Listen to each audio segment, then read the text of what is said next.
સાથે ઓછું બોલો ને વધુ સાંભળો.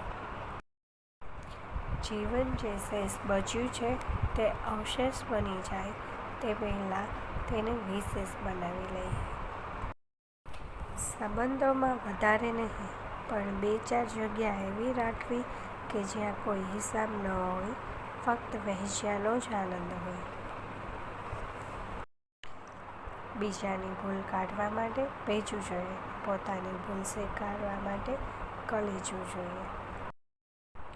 આજનો માણસ સુખ કરતાં શોખ પાછળ વધારે દોડે છે સાહેબ.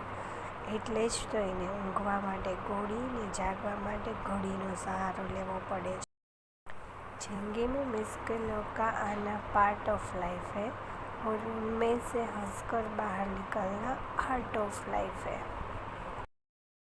આપતા આપતા પણ કશું જ ખૂટતું નથી એ ઈશ્વરે સાબિત કર્યું, અને માંગતા માંગતા પણ ધરાતો નથી એ માણસે સાબિત કર્યું.